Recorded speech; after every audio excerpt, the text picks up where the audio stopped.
So kita punya ujian penilaian 1 adalah minggu hadapan kan? Betul? Ya, hari Jumaat nanti. Saya rasa penilaian kita akan jalankan pada pagi. Selepas tu mungkin petang kita akan buat kelas lah. Kalau kita ada masa kita buat kelas untuk petang. Pagi kita buat ujian saja. Ujian saja. Soalan adalah objektif lah. Soalan objektif. Ada berapa soalan, Cik? Oh, belum lagi. Belum buat lagi. So, nantilah hujung-hujung minggu ni saya buat. Berapa? 20%. 20% kemungkinan ada 40 soalan lah. Kurang-kurang pun 40 soalan.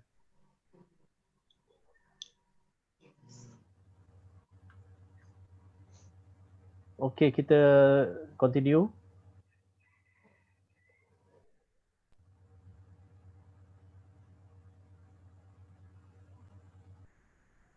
So today we are going to look at marine sediment. Hari ini kita akan tengok marine sediment, iaitu topik yang keempat. Topik keempat, yang this one. Okay, kita dah tengok oceanography, introduction, kita dah belajar pasal tectonic plates. Last week kita tengok pasal ocean basins, and today we are going to look at marine sediments. Hari tu saya cakap yang masuk ujian yang mana? Topik mana? Satu. Jadi masuk kan? Jadi masuk. Topik 1 hingga 4, Cik. Jadi dah termasuk hari ni kan? Okay. Ya. Alright, let's go. So why are marine sediments important lah? Marine sediment ni maksudnya benda-benda yang ada di dasar lautan tu semua pasir, batu dan sebagainya semua dikategori sebagai marine sediment. So why are they important? One of the big reason is because they provide a record of the conditions in the past. Marine sediments have been called the memory of the ocean. Okay. Seperti anda belajar kalau anda belajar soil science dan sebagainya, soil ni ada banyak karakteristik. Salah satunya yang dia boleh menyimpan rekod-rekod lama, perubahan dari segi iklim, perubahan bumi dan sebagainya. Sebab apa-apa yang berlaku di bumi dia akan menyebabkan benda-benda itu akan bertimbun mengikut apa-apa yang berlaku lah. Kalau sesuatu yang besar berlaku seperti gunung berapi atau apa-apa, dia akan memberi kesan kepada sedimen yang akan berkumpul.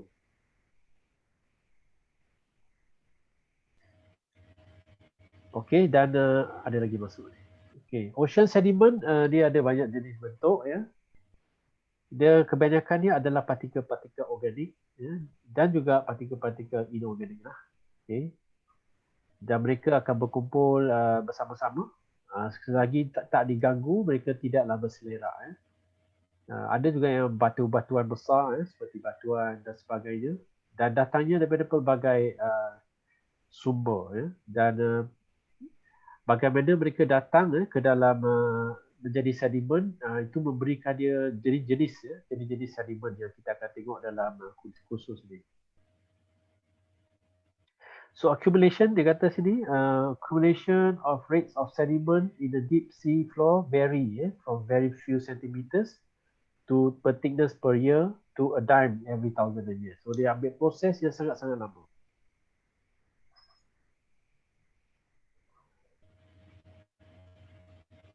Sebagai contoh, gambar di sini menunjukkan bagaimana sedimen ni boleh pergi ke lautan, ke lautan. Daripada bukit dan sebagainya. Okey, di sini bukit, tanah tinggi, seperti mana kita tahu ada apa proses-proses erosion. Erosion tu adalah hakisan. Kalau kita potong pokok dan sebagainya, lagi cepat tanah tu akan dibawa ke sungai, ke bawah. Termasuk juga proses-proses seperti luluh hawa dan sebagainya lah, yang memecahkan batu dan akhirnya dia akan dibawa ke lautan. Dan dia akan dibawa lah, dan mula-mula dia akan deposit dan akan membentuk apa dipanggil sebagai sedimen lautan.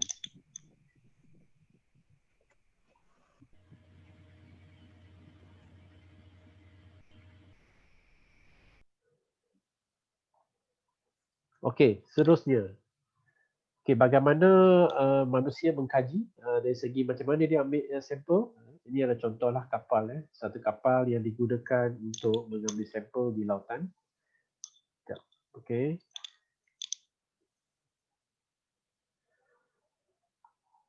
Kapal ni Joyous Resolution, dia ada projek. Projek dia adalah untuk mengambil sampel di dasar lautan untuk mengkaji apa-apa karakteristik soil yang ada di dalam lautan. So kapal ni dia canggih lah, dia ada macam-macam dan dia perlukan satu tali tube yang sangat panjang di mana dia boleh turunkan dia punya geruni lah untuk masuk ke dalam. Dan biasanya sampel ni diambil secara tube lah. Dia akan datang, dia akan jadi tube. Dan bila dibuka tube ni, dia akan nampak lah lapisan-lapisan sedimen yang pelbagai warna. So dari segi orang yang mengkaji sains ni, dia boleh ukur umur-umur bagi lapisan-lapisan batuan-batuan atau sedimen di situ. So dari segi jenis-jenis sedimen di lautan, nama-nama dia adalah seperti inilah yang ada kat sini. Satu dipanggil sebagai terrigenous, okey. Nama lain dipanggil sebagai lithogenous, dia ada dua nama yang sama. Dia ada biogenous dan dia ada hydrogenous dan juga dia ada cosmogenous. So terrigenous ni ada dua nama. Satu nama dia lagi adalah lithogenous.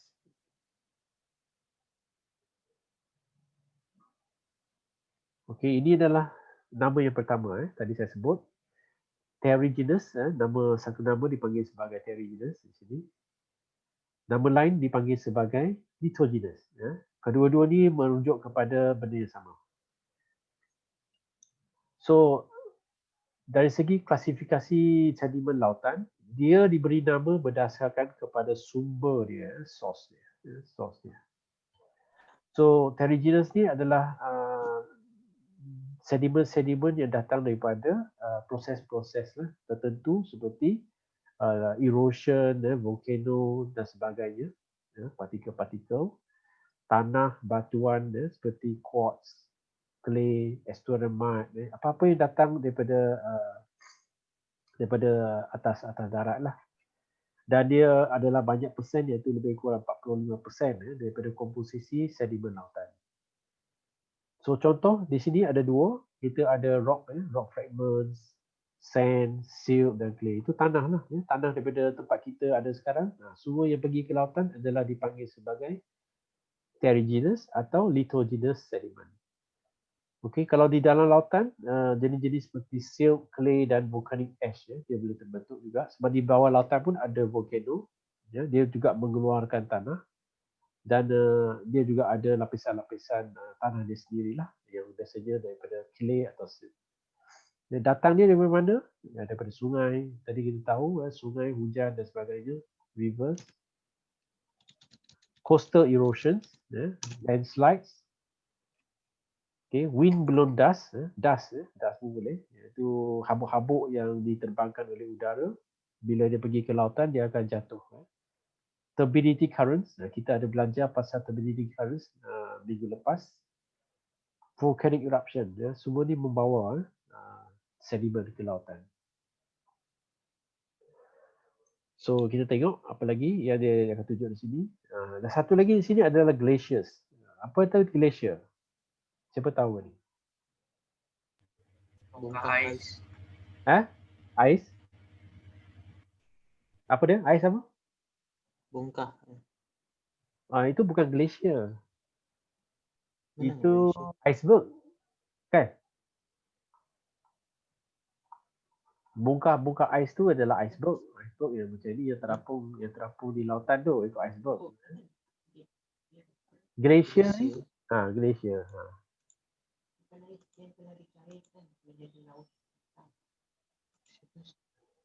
Glacier ni dia ada di mana? Ya? Kat kutub. Tidak, tak semesti kutub.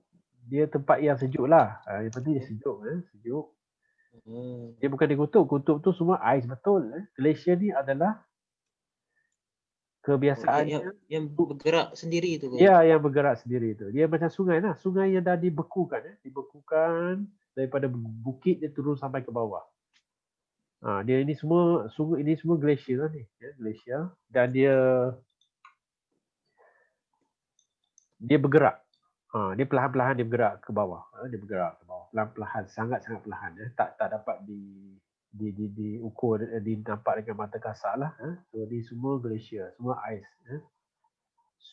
Kira sebagai lapisan ais yang sangat tebal, tapi dia sebenarnya bergerak. Dia bergerak. Itu glacier lah. Dia datang daripada atas bukit, turun sampai ke bawah. Okey. Dan dia sangat tinggi, ya, sangat tinggi. Macam tinggi macam 10 tingkat macam tu, dia boleh tinggi macam tu. Itu glacier lah. Bukan iceberg berbeza. Dan satu lagi geyser tu juga berbeza. Geyser tu adalah air panas, Geyser tu rasanya air panas yang pancut daripada tanah. Itu yang ada di Yellowstone tu lah, Yellowstone geyser. Dia pancut air panas atau wap air panas.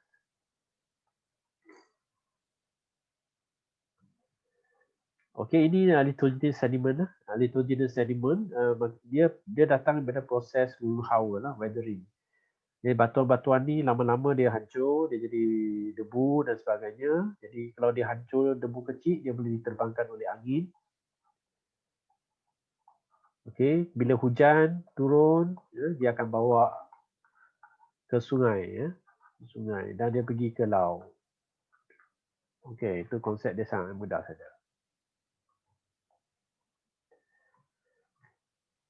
Jadi contoh-contoh lah yang berlaku ni. Ini contoh di sungai. Ini contoh yang gambar yang biru ni, sungai lah ni, sungai. Sungai ini adalah estuary dan nampak dia punya sediment punya accumulation dia kat sini.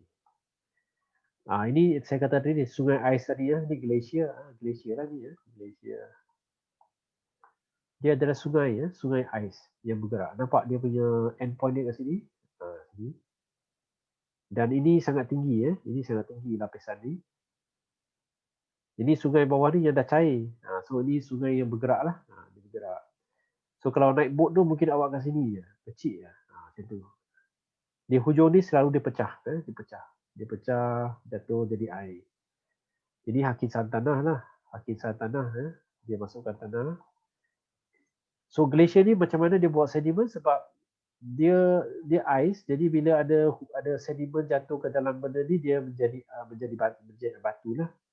So bila dia cair, dia akan jatuh ke dalam sungai lah. Ini yang dibawa oleh angin, wind.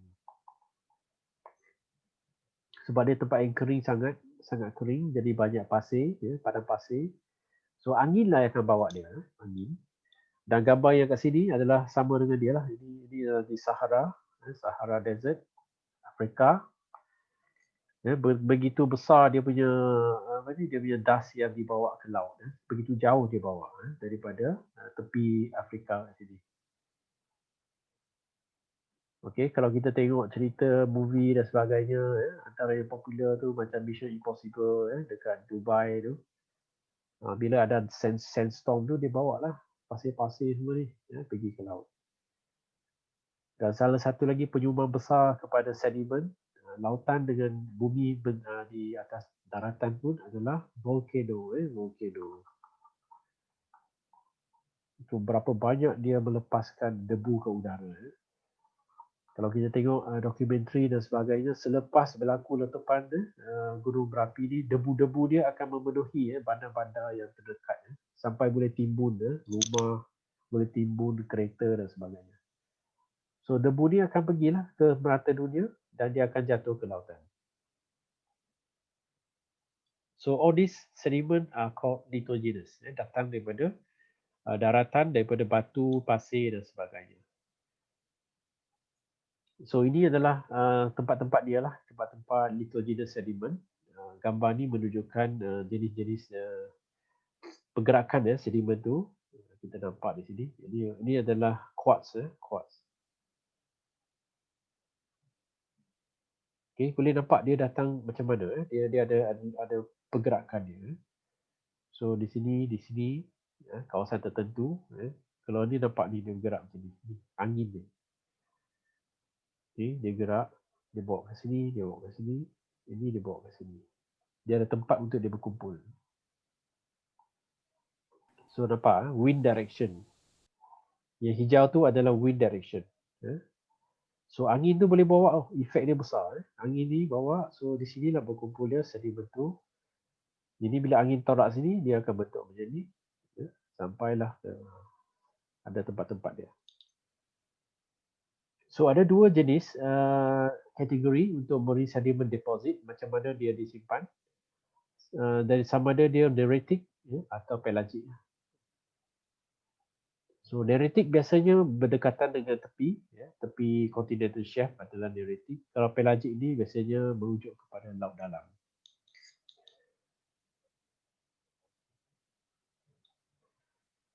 Okey, contoh di sini, ini boleh baca lah, dalam nota pun ada, saya just ambil sebahagian.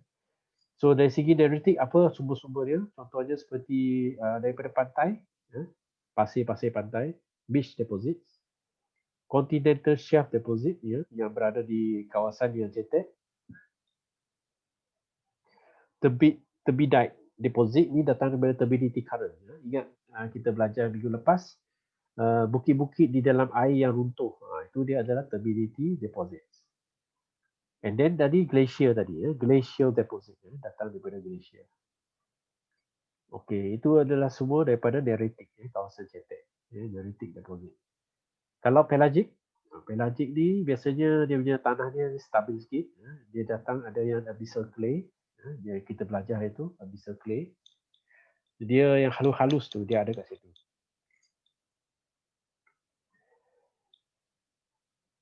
Okey, so ini apa ni? Ini scale of grain. Ini nak ceritalah dari segi saiz tu tadi. So yang paling halus kita tahu adalah clay lah. Kalau kita belajar water quality pun kita tahu. Apa nama clay? Clay ni apa kalau bahasa Malaysia?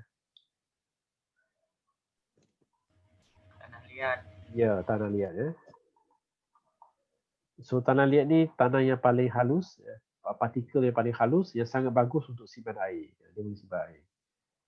Tapi dia paling halus dan paling ringan, senang dibawa. Tapi dia juga senang untuk melarut dan menjadi apa kata melekit, melekit.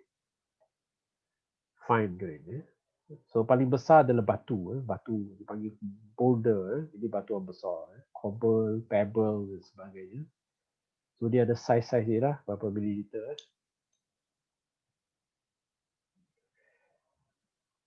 So ini gambar yang menunjukkan runtuhan di bawah air, runtuhan di bawah air. So ini adalah cerita mengenai turbidity currents lah, turbidity currents.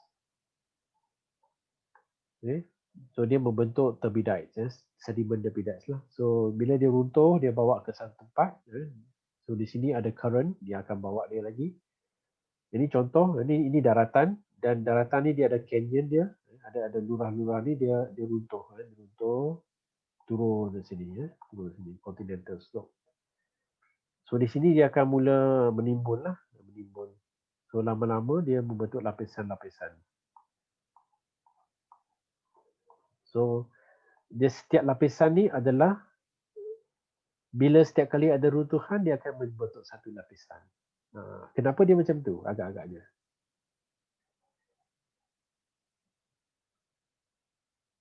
Kenapa dia mendapat ada lapisan? Dia berlaku berasingan massa. Yalah, dia memang dia berasingan massa, tapi kenapa dia bentuk lapisan macam tu?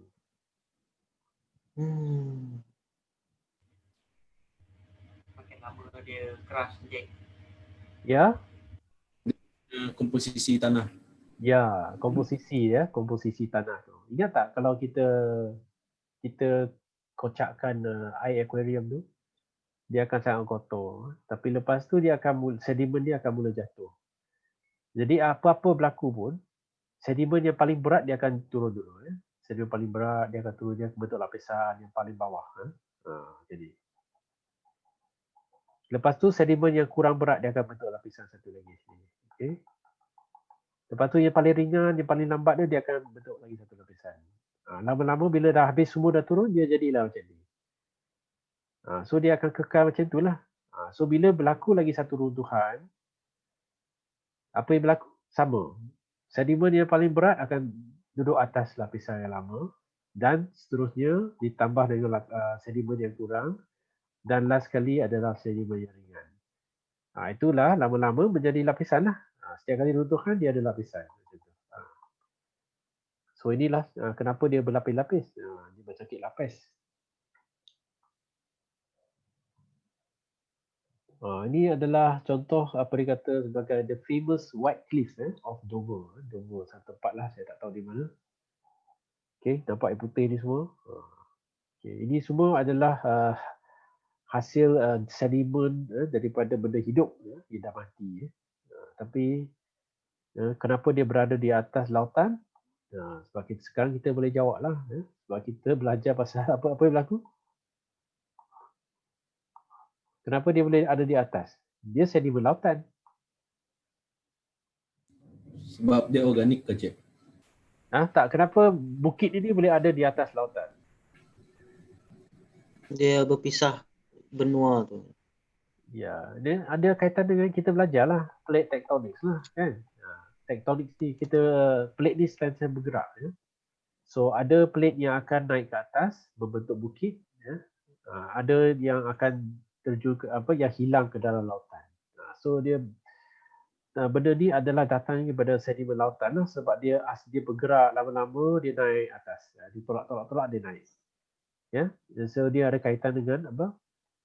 Convergent mungkin dia ada kaitan dengan convergent punya di antara tanah atas tu bertemu dengan laut laut yang dua-dua tanah ni bertembung, lama-lama tanah ni akan naik atas.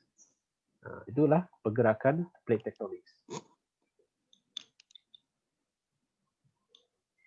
Okey, so yang tadi bukit tadi dihasilkan oleh sedimen yang dipanggil sebagai biogenous sediment. Perkataan bio ada di sini. Bio ni adalah benda hidup.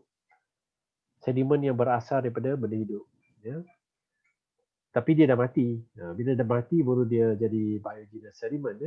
Masa dia hidup dia masih jadi organism lah. Tapi dia part of one living organism. Okey, contoh ada dua sedimen utama iaitu calcareous. Satu ada calcareous, satu lagi adalah silicaceous, ooze, dipanggil ooze. Okay. Dan dia adalah percentage yang agak banyak iaitu around 55% of the ocean floor. So tadi 45 lithogenous. Lithogenous tadi 45%. So ini 55%, dah hampir 100% dah. Okey, kita tengok apa lagi dia punya ciri-ciri. So biogenous ni dia kata sini ada dua jenis. Sumber utama adalah satu silika dan satu lagi adalah calcium carbonate. So calcium carbonate datangnya daripada calcareous ooze, dan juga daripada shell of coral. Silika ni datangnya daripada silicaceous ooze. Mana datangnya calcareous ooze? Daripada benda hidup yang dah mati, iaitu daripada foraminifera dan juga daripada algae coccolithophore. Juga daripada haiwan-haiwan shell macam bivalve. Bivalve yang mati semua, dia cengkerang tu semua hancur. Dan juga daripada coral reef. Ini semua sumber-sumber bagi calcium carbonate. Dan mereka yang ni, geng ini, calcium carbonate ini banyak berlaku di warm surface water. Warm. Di tempat yang agak panas. Lepas tu kat hujung ni ada lagi tempat di mana dia berlaku. Okey. So foraminifera coccolith ni banyak berlaku di low latitude di low latitude regions. Okey. Maksudnya berdekatan dengan tempat panas lah, khatulistiwa. Sea floor above CCD. Okay. CCD nanti kita akan tengok apa itu CCD. Along the mid-ocean ridge and on top of the volcano peaks. Ini tempat-tempat dia. Sebab dia nak tempat yang panas. Okey, kalau yang siput-siput dan sebagainya banyak berlaku di beach, di pantai dan juga di atas continental shelf. So coral reef pun lebih kurang di kawasan yang cetek-cetek lah di tepi pantai. Tapi ini pun sama di low latitude region macam khatulistiwa. Kalau yang silicaceous ooze ni dia biasanya berlaku di tempat yang air dia sejuk dan dia punya penyumbang utama adalah daripada diatom dengan radiolaria. Okay, dia di high altitude region. Dia tempat sejuk ni biasa jauh daripada khatulistiwa lah. Dia panggil high altitude region. So dia di sea floor yang below the CCD. Lagi sekali ada perkataan CCD. Di tempat yang ada upwelling, di tempat yang sangat-sangat produktif. Tempat sejuk ni sebenarnya sangat produktif. Where cold, deep waters rise to the surface. Especially that caused by surface current divergence near the equator. Ini adalah gambar bagi radiolaria. Diatom dengan radiolaria. Dua penyumbang utama untuk silicaceous ooze. Silicaceous ooze.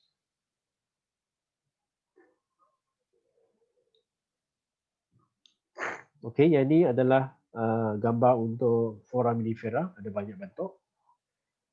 Masa you belajar invertebrate, you akan tengok benda ni lah. Cumanya sekarang ni kita tak ada amali kepada pelajar yang ambil invertebrate juga semester ni. Kita dah lepas dah topik ni. Kita tengok masa mula-mula kita start invertebrate iaitu protozoa, kingdom protozoa dengan kingdom Chronista. Kita belajar foraminifera dengan apa lagi tadi? Diatoms dengan radiolaria.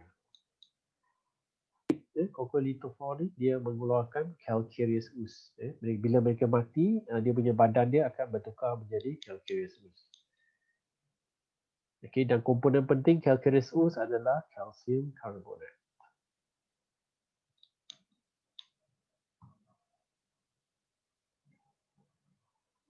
Okay, dari segi pengumpulan deposit, di sini dia kata the distribution of biogenous sediment in the ocean floor depends on productivity.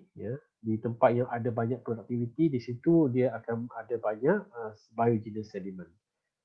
Atau di tempat yang ada kematian lah, destruction tu maksudnya dia banyak matilah. Dilution ni maksudnya dia kekurangan lah. Dia ada dia kurang sikit dia punya bilangan dia di situ. So di sini ada neritic deposit. Neritic deposit sama dengan tapi dia tidak banyak lah neritic deposit. So selain daripada itu dia juga ada stromatolites. Dia macam stromatolites. Okay, yang gambar. Okay, disebabkan oleh bakteria, ada sejenis bakteria, dia melekat pada batu dan bakteria ni merembeskan karbonat dekat dia punya badan batu ni dan lama-lama menjadi apa dipanggil sebagai stromatolites. Kalau kalsium karbonat yang biasa di tepi pantai dan sebagainya, lama-lama datangnya daripada limestone limestone. Batu kapur dia.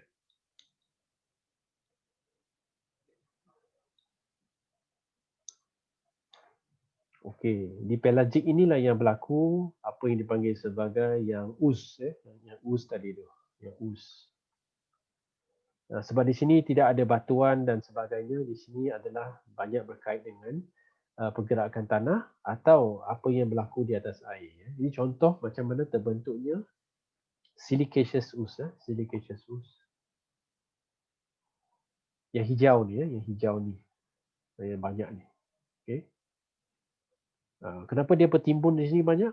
Sebab di sini adalah area of high productivity. Maksudnya di sini ada banyak plankton, ada banyak plankton, diatom dan radiolaria. Diatom lah, diatom banyak sini. Bila dia mati, dia turun bawah. Okay, dia turun. So dia berkumpul di sini. So bawah sekali adalah ni lah abyssal clay tadi kita belajar. Abyssal clay ni memang lapisannya banyaklah di bawah. Okay, di tempat yang kekurangan productivity dia kurang. So bila dia tak banyak, dia tidak dapat berkumpul. So apa yang berlaku, kebanyakan daripada mereka ni silicaceous ooze ni dia akan dilarutkan dalam air laut. So ciri asas yang perlu tahu adalah silicaceous ooze ni akan terbentuk di tempat yang ada high productivity. Ya.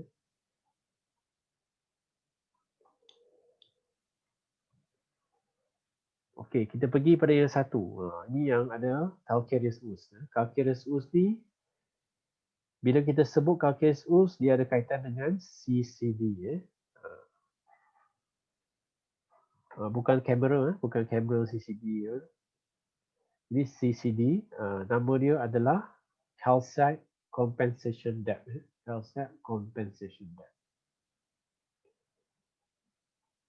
So apa dia CCD? Okay, kalau di lautan, kita ada lautan. So kita tahu plankton ni dia duduk di atas saja. Plankton ni duduk atas. Okay. So dia ada satu jarak tertentu, iaitu 4.5 km ke bawah. Okay, di sini. So apa yang berlaku di sini adalah above the CCD, dia kata apa? Calcite is stable and do not dissolve. So maksudnya apa-apa benda plankton yang mati, dia akan jatuh. Okay. Tapi dia tidak akan larut. Berapa kilometer tadi saya sebut?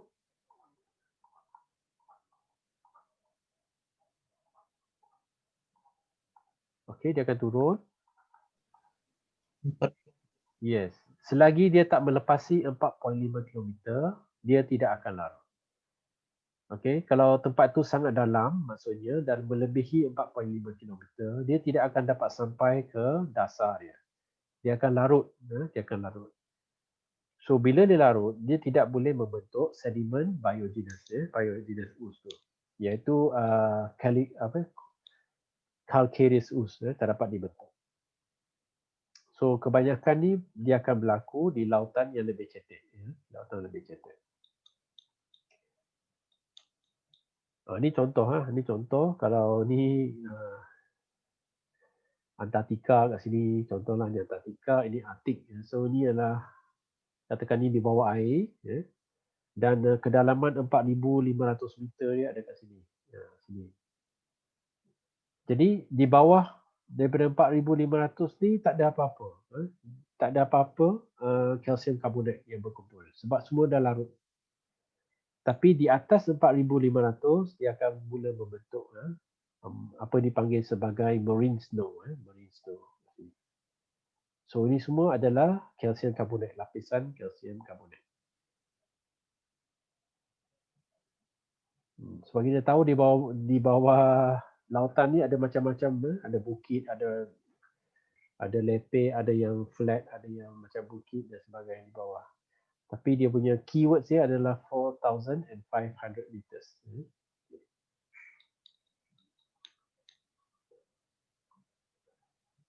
Okey, bila kita gabungkan kedua-duanya, ini seperti mana disebut tadi yang berlaku di mid ocean ridge, yang ada sea floor kat sini, sea floor spreading. So ini, okey, biasanya apa yang berlaku di sini, sea floor spreading dia akan bergerak ke sini dan ke sini. Dan kita tahu sea floor spreading ni berlaku di tempat yang air dia adalah sejuk ke panas? Agak-agak. Panas. Panas lah, sebab ni kan tempat volcano kan. Volcano bawah ni kan dia keluar kan. Biasanya di sini panas dia keluar. So di sini panas, panas. Panas. So biasanya dan tempat ni pun biasanya tinggi. Dan kalau tempat ni dia lebih kurang daripada 4,500, iaitu CCD. CCD kat sini, CCD kat sini. Dan ni CCD.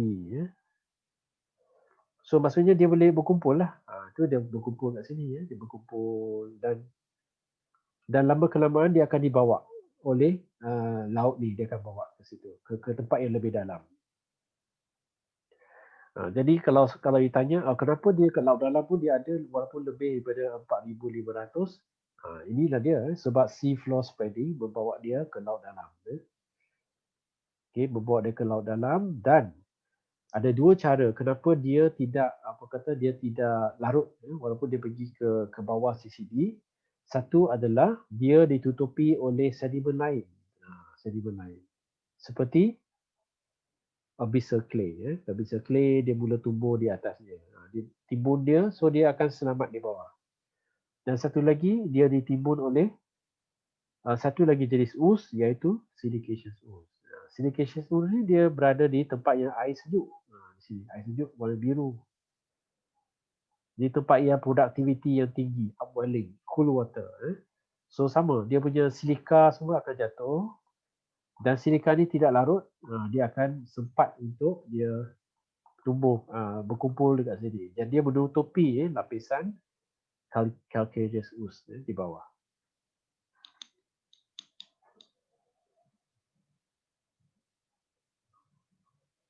Okey, ini adalah tempat calcium carbonate content yang tinggi di lautan. So kita tahulah di sini dia punya location semua. Ni ada kaitan dengan mid ocean ridge tempat ni. Ni. Yang tengah-tengah ni adalah mid ocean ridge lah. Dan kita nampak yang di mana ada garisan yang tebal ni, di kelilingnya ada calcium carbonate punya sedimen. Setiap kali ada jumpa satu ridge yang agak tebal di sini, akan jumpa lokasi calcium carbonate. Ya, nampak jelas. Sini pun satu lagi. Sini. Okay. So di sini ada. Sebab di sini ada ridge.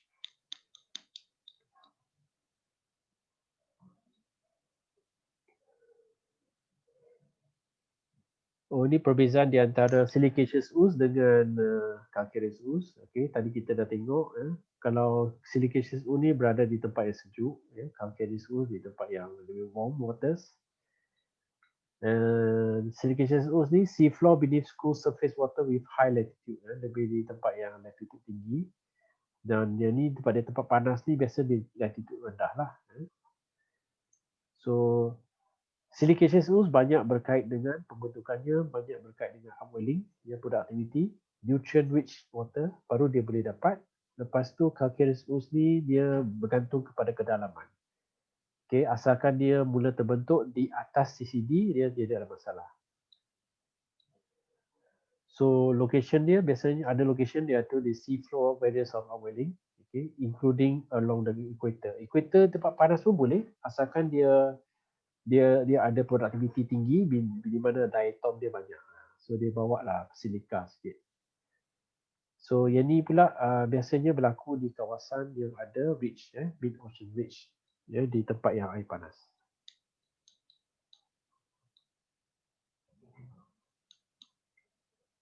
Okey, sedimen yang ketiga. Yang ni lah kita pergi ke hydrogenous. Hydro ni biasanya merujuk kepada air lah, water. Okey, sedimen yang terbentuk daripada bahan yang dissolve di dalam air. Dissolve.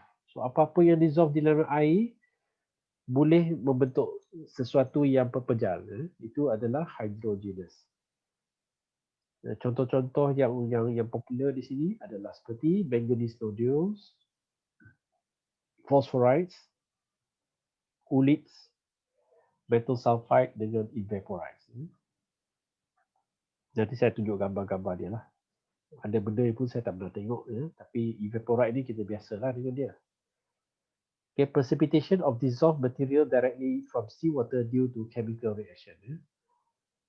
So tempat-tempat dia, manganese nodule ni biasa berlaku di abyssal plain, phosphorite di continental shelf, okay, oolites di shallow shelf in the low latitude region, tempat panas, sebab dia calcium carbonate. Metal sulfide ni berada di tempat yang ada air panas keluar, iaitu dekat volcano, hydrothermal vents in mid ocean ridge. Dan evaporite ni biasa berlaku di tempat yang cetek, shallow restricted basin where evaporation is high in low altitude region. Tempat yang sangat panas dan banyak penguapan berlaku. Senang untuk membentuk evaporite. Dan hydrogenous ni sangat sedikit saja, iaitu 1%. Ya, tadi yang besar tadi, lithogenous, terrigenous dengan biogenous. So yang tinggal sikit-sikit je lah. Jadi hydrogenous 1% saja. Ini contoh gambaran untuk manganese nodules. Orang ambil benda ni untuk dapatkan dia punya logam-logam lah. Dia ada banyak-banyak jenis logam. Saya tak pernah tengok benda ni secara mata kasar. Saya tak tahu dia ada dekat ni lah, South Pacific Ocean. So ada orang mengambil benda ni dari lautan untuk jadikan dia ekonomi lah. Dia boleh jual sebab benda ni datangnya daripada, dia ada bahan-bahan yang penting seperti manganese, dia ada iron, copper, nickel dan kobalt. Semua benda ni, bahan-bahan ni boleh digunakan untuk banyak benda sekarang.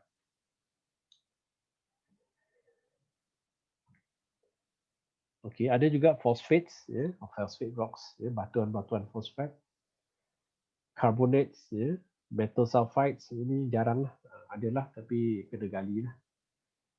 Tapi yang paling biasa yang manusia dapatkan daripada lautan ni, daripada ni adalah evaporate. Maksudnya tempat tu panas, dan bila panas dia banyak penguapan berlaku, air dia akan hilang. Jadi yang tinggal adalah evaporate. Dan satu contoh yang paling biasa adalah garam.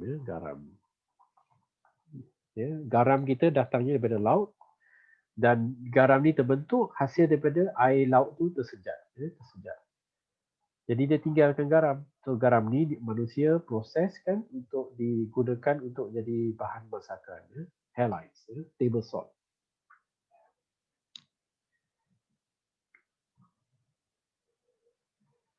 Okey, ada satu lagi sedimen lagi. Ini dia mungkin lagi sama juga, dia 1% je, sedikit je. Ini dipanggil sebagai cosmogeneous. Datangnya dari perkataan cosmos. Cosmos ni adalah universe. Maksudnya datangnya daripada space lah. Space. Biasanya datang daripada meteorite. Debu-debu daripada space, kita tak nampak dengan mata kasar. Ada banyak juga yang masuk ke planet kita. Dan yang besar sikit macam meteorite lah, boleh nampak. So cosmogeneous ni biasanya dia ada banyak iron nickel. Iron nickel. Dan dia ada banyak silika. So space dust, dipanggil space dust. Saya tak pernah tengok pun space dust ni, tapi dia memang adalah datang. Tapi sikit je, tak ada efek sangat. Meteor ni jarang dah datang sini, tapi dulu pernah datang dengan pernah datang ke dunia kita dan menyebabkan kepupusan kepada dinosaur. Meteor.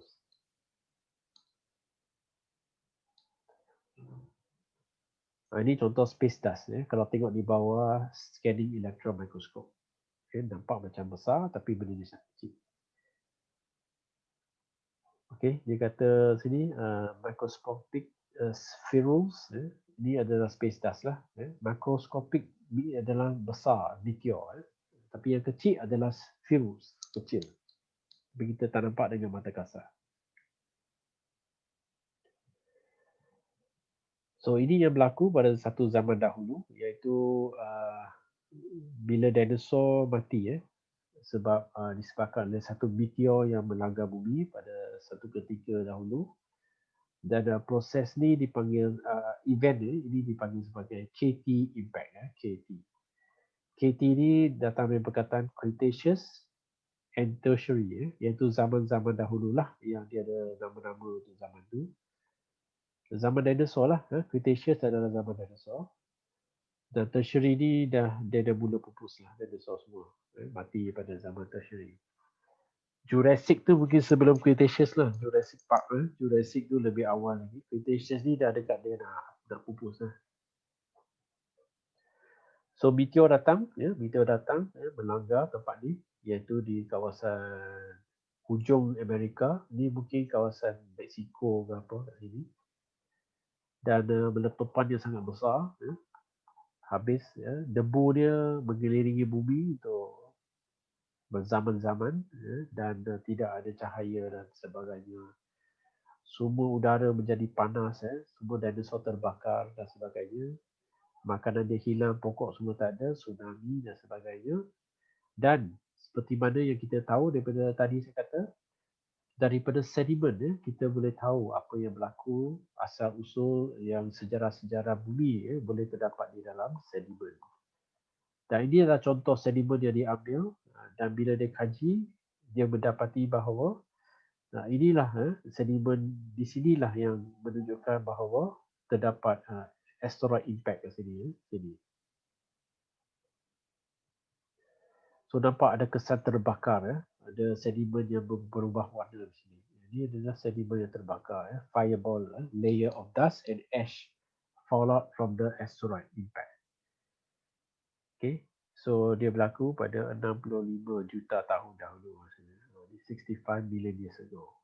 So selepas berlaku ni sedimen dia kembali macam biasa tapi dinosaur pupus semasa zaman inilah.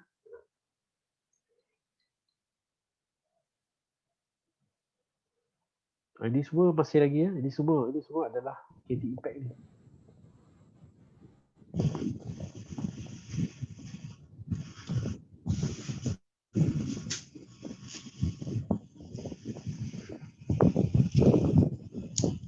Okay, sini tebal dia punya ni. So semua habis Ini paling teruk lah sini. Sini api kuat Tapi lepas tu dia hitam semua dia punya sedimen dia. Hitam-hitam. So ada proof dia orang dapat mencari proof dari sedimen menunjukkan bahawa bumi pernah dilanggar dan dibakar oleh meteorit yang telah melanggar. So tapi sebenarnya apa yang dikata sini adalah biasanya lithogenous dengan biogenous sedimen ni dia akan bercampur-campur. Dia tidak akan berlaku dalam satu tempat yang macam dia saja yang ada, tidak. Memang kita kena tahu macam mana dia terbentuk, tapi di dalam keadaan yang betul di lautan dia bercampur-campur sebab arus dan sebagainya akan bawa sedimen ni merata-rata tempat. So ini tak ada apalah, just nak bagi tahu yang sedimen kita bercampur-campur. Dan ini adalah summary of apa yang berlaku. Okay, kita tengok daripada mula. Daripada mula kita datang daripada ni lah. Okay, di sini di daratan ni, dia start di sini. Okay, kita tahu jenis-jenis sedimen yang datang daripada daratan ni kebanyakannya adalah lithogenous. Lithogenous. Okay, ada banyak. Satu daripada hakisan, daripada beach, daripada delta. Semua ni dia membawa sedimen lithogenous. Dan di dalam lautan ni kita tahu apa yang berlaku ni ada turbidity currents yang mana ada runtuhan-runtuhan dan di sini boleh juga membentuk sedimen-sedimen lithogenous yang dibawa ke laut dalam. Lepas tu ada juga sedimen yang boleh dibawa oleh angin lithogenous. Ini yang boleh dibawa oleh angin, wind blown dia boleh pergi dan dia akan jatuh juga. Ini adalah wind blown. Dan yang lebih tinggi ni mungkin dia datang yang kata sini datang daripada volcano, volcano dust. Dia naik atas, pergi lagi jauh. Okey, lepas tu ada juga yang sedimen yang berlaku di laut dalam, iaitu dipanggil sebagai abyssal clay lah. Jadi dia tidak datang daripada daratan, tapi dia terus datang daripada dust yang berkumpul daripada dibawa oleh angin. Dia fine clay. So abyssal clay kat sini. Okay. Lepas tu kita tahu juga dari segi lithogenous dah selesai. Kita ada sedimen-sedimen yang datangnya daripada sumber biologi, daripada hidup. So ada dua jenis. Kita ada silicaceous dengan calcareous. Okay. Di mana dia terbentuk? Kita tahu calcareous datang daripada tempat yang air panas. Silicaceous datang daripada tempat yang air sejuk. Okay. So kita start dengan air panas lah. Air panas ni berlaku di tempat cetek, satu lagi cetek. Dan dia di bawah 4.5 km. Okay, di bawah 4.5 km dia akan terbentuk. Dan salah satu tempat yang sangat senang dia terbentuk adalah di mid-ocean ridge. So dia akan terbentuk di sini dan dia akan dibawa pergi ke tempat lain. Okay, dan dia boleh ditutupi oleh abyssal clay dan dia juga boleh ditutupi oleh silicaceous ooze. Silicaceous ooze ni dia terdapat di tempat yang air sejuk, dia jauh sikit daripada ocean ridge ni dan di tempat yang productivity tinggi. So dia boleh turun dan membentuk lapisan silicaceous ooze. Okey, selain itu kita juga tahu bahawa ada satu lagi jenis sedimen yang dipanggil sebagai hydrogenous. Hydrogenous adalah sedimen yang terbentuk daripada air. Ini contohnya manganese nodules lah. Dia bergantung pada bahan kimia. Bahan kimia dia dah cukup kat sini, dia boleh terbentuk. Contoh di sini lah. Dan satu lagi kita boleh dapat banyak biogenous punya ada di tepi pantai lah. Contohnya yang sebelah kiri ni di lagoon ni. Di lagoon ni. Di mana di sini air ni tempat ni panas, dia akan ada banyak evaporation. Jadi sedimen ni akan berkumpul banyaklah, evaporize ni. Evaporize akan banyak di sini. So kita boleh dapat macam garam dan sebagainya daripada di kawasan macam tu. Okay. Kalau air cetek ni kadang-kadang ada coral, jadi kita boleh dapat biogenous corals. Cuma yang tak ada dalam gambar ni adalah jenis yang meteorite lah. Meteorite daripada angkasa lepas ni dia sedikit sangat. So dia jatuh sikit-sikit lah. So ni semua ada semua lah ni dalam gambar ni adalah lithogenous, biogenous dengan hydrogenous kat sini. Hydrogenous dan manganese dengan juga di tepi-tepi ni ada hydrogenous.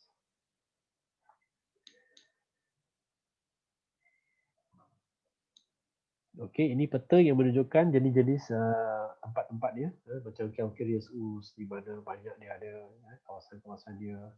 Silicaceous ooze di mana sebab kita silicaceous ooze ni kita tahu dia tempat sejuk sebab itu dia di sini di banyak di bawah ni dekat Antartika.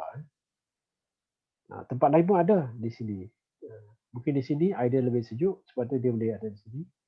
Tapi calcareous ooze ni adalah tempat-tempat yang kebanyakan tempat lah yang cetek dan yang panas. Lepas tu apa lagi? Pelagic clay, ini pelagic clay dan campur-campur semualah. Lepas tu yang land derived sediment ni kita nampak dia berada sangat dekat dengan dekat tepi pantai lah. Ni memang banyak hakisan dia, tanah yang datang daripada hakisan tu lah kawasan-kawasan ni. Kebanyakan daripada sungai-sungai yang besar-besar, delta, sungai delta yang besar, dia keluar semua, dia kumpul lah. Ni. Okay. Jadi Amazon, river Amazon kot, dia keluar sini. And then glacial, glacial marine sediment ni di bawah lah, di kawasan Antartika ni, banyak glacial. Juga di glacier ni ada di atas-atas bukit lah, tapi dia tak tunjuk sini. Ni sini ada juga. Okay. Saya sudah habis ni. Ini benda sama je dari segi peratus-peratus dia. Antara tiga jenis lautan kita ada di sini Pacific Ocean, Atlantic Ocean dengan Indian Ocean. So dari segi peratus kita tengok di sini Pacific Ocean ada banyak abyssal clay.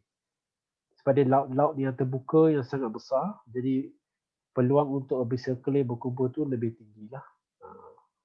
Manakala di Atlantic dengan Indian Ocean, calcareous ooze ni lebih banyak. Okay, sebab di sini dia lebih cetek dan dia air dia lebih panas, jadi mudah untuk terbentuk calcareous ooze lah. Indian Ocean ni ada lagi banyak silicaceous ooze dengan calcareous ooze. Indian Ocean.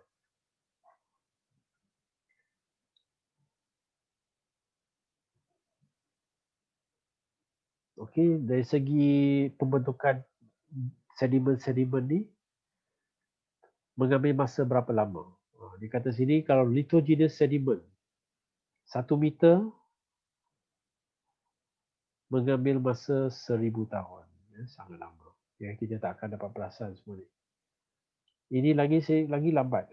Biogenous 1 cm 1000 tahun. Abyssal clay 1 mm 1000 tahun. Manganese nodule tak payah sebutlah di sini kan. Tak sampai 1 mm pun. 1000 tahun. Sebab dia sangat perlahan. Proses ni ambil masa lama.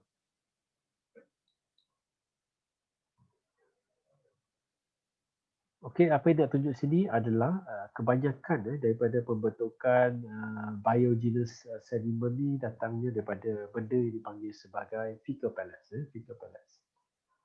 Fecal pellets ni benda mati. benda organik mati yang jatuh ke dalam lautan.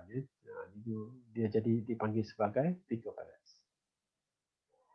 Okay, 99% dia kata 99% of the particle that fall to the ocean floor do so part of fecal pellets, which are produced by tiny animal that eat algae and protozoa living in the water column. Dia punya badan dia punya najis dan sebagainya berkumpul menjadi fecal pellet. Dan fecal pellet ini dia paling cepat lah sebab dia berat banding dengan benda-benda tadi tu yang 1000 tahun tu baru dah tambah sikit-sikit. Fecal pellet ni yang paling cepat akan turun ke bawah. So dia kata sini dia boleh sink to the ocean floor dalam masa 10 hingga 15 hari dia boleh jatuh ke bawah. Tapi kalau yang biogenous tadi dia akan ambil antara 10 hingga 50 tahun untuk sampai ke ocean daripada ocean floor sampai ke abyssal depth. Dia perlahan, sangat-sangat perlahan. Sebab ada lagi arus lagi bawa dia dan sebagainya, so dia sangat perlahan.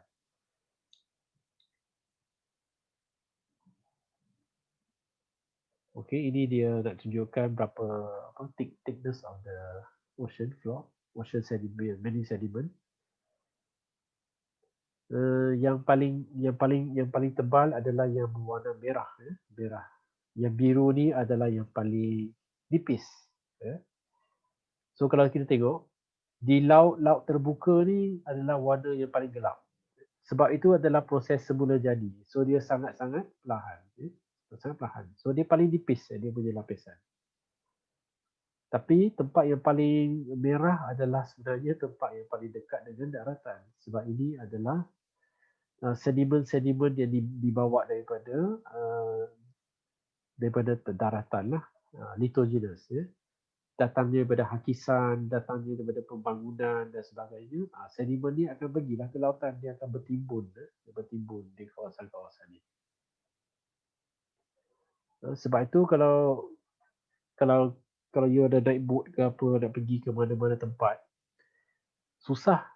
Kita kalau naik boat ni dia ada alur dia. Betul tak? You ada belajar dulu kan? Ada laluan kapal. Especially bila kapal tu mendekati dengan pantai, nak pergi ke jeti dan sebagainya, dia ada alur dia. Sebab muara-muara sungai kebanyakan cetek. The reason dia cetek adalah sedimentation lah, banyak sedimen berkumpul. So dia kena gali satu alur untuk kapal tu lalu. Kapal tu laut dalam. Itulah yang berlaku. Okey, selain daripada pembentukan sedimen, jadi apakah yang kita dapat daripada lautan itulah hasil daripada pembentukan pelbagai jenis sedimen dan sebagainya. Dan salah satu yang sangat penting yang datang daripada lautan kita adalah petroleum. Petroleum. So cuma petroleum ni dia terhad, lama-kelamaan dia akan habis dan dia memberi bantuan kepada negara kita juga. Kita ada Petronas. Tapi ada satu lagi bahan yang masih belum menjadi rebutan, yang dipanggil sebagai gas hydrate. Iaitu bentuk macam ais ni, kepingan-kepingan macam ais ni, dan dia mudah terbakar. Ini belum lagi. Ya, saya. Kalau petroleum tu habis, runtuh kah tempat tu? Runtuh macam mana? Collapse? Tidak. Tidak. Petroleum ni dia ada lupa. Dia dalam tanah. Dan dia dia dalam bentuk macam cecair kan. Dia sama ada cecair atau gas. Dia dua. So, dalam tanah. Kalau dia disedut habis keluar, tidak runtuh lah dia. Dia runtuh lah, betul lah dia runtuh. Tapi dia runtuh kita tak akan nampak sebab dia di bawah. Dia berada banyak lapisan di bawah tu. Dalam tanah yang digali tu, dia ada poket-poket, dia ada petroleum kat situ kan. So kalau dia sedut keluar, dia jatuh lah. Tapi jatuh tu tak ada apa, dia mendap je lah. Tanah ni akan turun lah. Secara logikal memang macam tu lah. sama dengan gas dan sebagainya. Ada yang ada gas, poket gas yang kita sedut. So bila kita keluarkan gas tu jadi kosong. Kosong dia akan runtuh. Tapi tak ada apa dalam ni. Kita tak akan perasan apa-apa sebab dia sangat dalam. Pressure dia sangat kuat. Tak berlaku tsunami lah, Cik. Tak. Itu sangat kecil, bukan pergerakan tektonik ya. Bukan. Dia macam satu lubang kecil tu, dia jatuh macam tu je lah, pasir tu, tak ada apa. Tapi yang masalah dia ialah, yang boleh menyebabkan bahaya ialah bila manusia tak gali dengan betul, dia ada pressure, dia boleh naik atas, dia keluar pressure. Itu yang boleh menyebabkan meletup sebagainya. Sebab dia ada gas, dia ada bahan api yang boleh terbakar. Kalau tak jaga dia punya pressure dia meletup keluar, dia boleh menyebabkan letupan besar lah. Itu yang boleh berlaku lah. Tapi kalau dijaga, bila dah habis sedut tu dia sepatutnya dia akan runtuh lah. Tapi saya rasa saya tak pastilah teknologi dia. Mungkin dia letak sesuatu di dalam tu, air ke apa. Dia masukkan sesuatu untuk padatkan. Tapi saya tak pastilah itu. Tapi konsep dia ialah kalau kita dah keluarkan, memang dia akan kosong. Bila kosong dia akan mendap sendirilah. Dia turun, dia jadi padat balik. Tapi dah tak ada lagi. Minyak dah dikeluarkan. Itu konsep. Okey, ada resources tadi. Satu lagi, ni sangat banyak orang guna ni. Sand. Macam mana orang gunakan, orang korek pasir daripada lautan tu, bawa ke tepi pantai. Membina airport baru, membina pulau baru dan sebagainya, membina pulau-pulau baru yang bukan daripada daratan. Dan ada juga orang yang mengorek pasir dan sebagainya untuk mencari barang-barang yang mahal lah, seperti platinum, emas ya. Ada juga orang buat, bukan cari di sungai-sungai je, dia juga cari di laut juga. Dan salah satu yang paling banyak orang guna adalah salt, evaporative salt, dapatkan garam.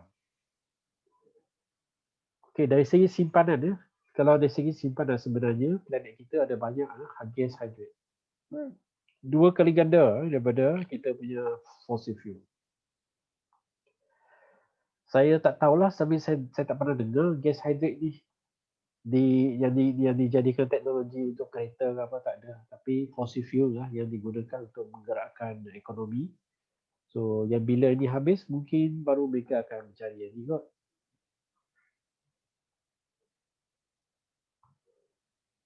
Ini benda-benda lain lagi lah. Phosphorite, phosphate, mineral, manganese nodule. Ni manganese nodule banyak ni. Batu-batu ni. Batu-batu ni dia bukan batu, dia adalah mineral yang terbina daripada air. Dia berkumpul macam ni. Mungkin dia orang akan pecahkan dia untuk dapatkan dia punya benda-benda elemen-elemen penting lah yang mahal seperti copper, nickel, cobalt, semua barang-barang yang sangat berguna zaman sekarang lah untuk buat handphone dan sebagainya. Mungkin dia ambil dari situ. Okey, kita dah habis topik hari ini. Topik hari ini boleh jumpa dalam buku 2 ni. So boleh baca untuk dapatkan penerangan yang lebih jelas. Saya dah terangkan kebanyakan gambar-gambar grafik. Elemen-elemen penting lah untuk kedua-dua topik ni. Ada soalan? Ada soalan apa-apa?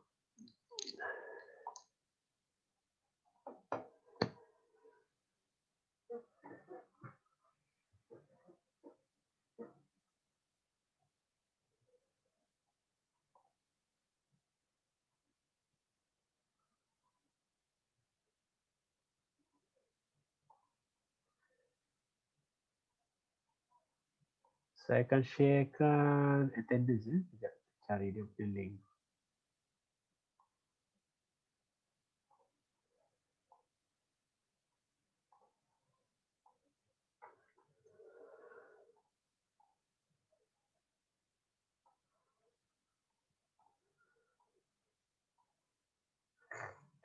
Masih ada di sana? Masih, Encik. Masih, Cik. Okey. Saya punya Zoom ni macam Tiba-tiba macam hang je sekejap Saya tengok. Alamak. Ya, ada hang sikit. Ada nampak Dia macam tak gerak kan? Dah okey. Ah. Dah okey.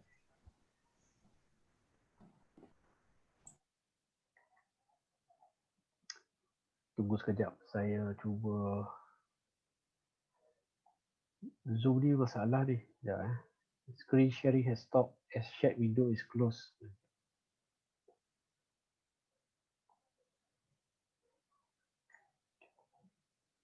Okay, so jangan risau.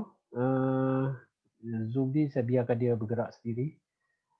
Attendance list saya akan masuk ke dalam Telegram. So you boleh buat dekat situ lah. Isi dekat Telegram je. Saya biar dia Zoom dia gerak sendirilah. Ada dapat Telegram Attendance punya link? Ada. Okay. So, Tak, Cik. okay. So sign kat situ je lah. Ya. Ada apa-apa lagi? Ada apa-apa soalan?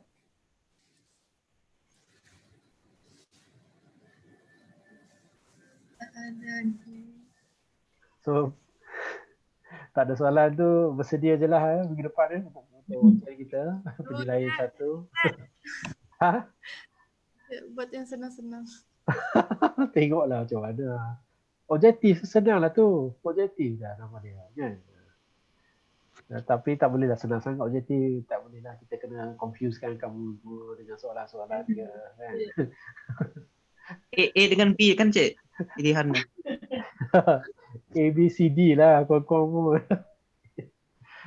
Okay, so ada lebih kurang 40 soalan kot. Saya harap saya dapat buat semua 40 soalan.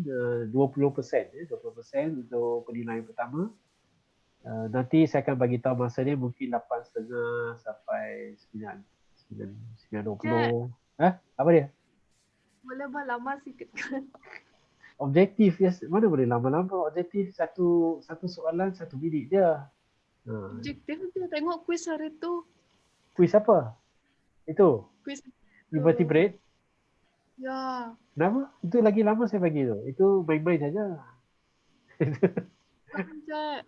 Apa dia? Susah. Ya. Itu kuis saja. Ini ujian. Lagi senang rasanya. Tak apalah. Study. 4 topik 4 topik saja. 20% okey? Cik. Kalau tiba-tiba ada masalah lain masa tu macam mana Encik? Nanti masa dia tetap berjalan tapi kami tak dapat jawab. Kenapa ada masalah internet ke? Ada Encik. Tak, dia yang penting you dah masuk. Lepas tu kalau you terkeluar pun you boleh masuk lagi sekali. Dia masih berjalan masa tu. Tak ada cerita. Masa dia berjalan hari tu kan Encik? Masa dia tetap di jalan lah. Tapi kena masuk cepat-cepat lah. Masuk semula. Dia tak hilang. Apa you dah buat tu dia masih ada. So jangan risaulah. Okey Encik. Cuba yang terbaik je lah. Nanti saya akan maklum lagi lah pasal setting dan sebagainya. Untuk you orang buat ujian tu lah. Okay? Okay, kita akan jumpa minggu depan untuk penilaian 1. Lepas tu mungkin minggu depan kita akan buat kelas pada hari petangnya. Alright? Alright, Encik. Okay, bye-bye. Boleh tinggalkan Zoom ni. Saya punya macam dah kena macam dia dah Encik. Okay, jumpa lagi. Bye-bye. Terima kasih. Bersama. Terima kasih. Okay, bye.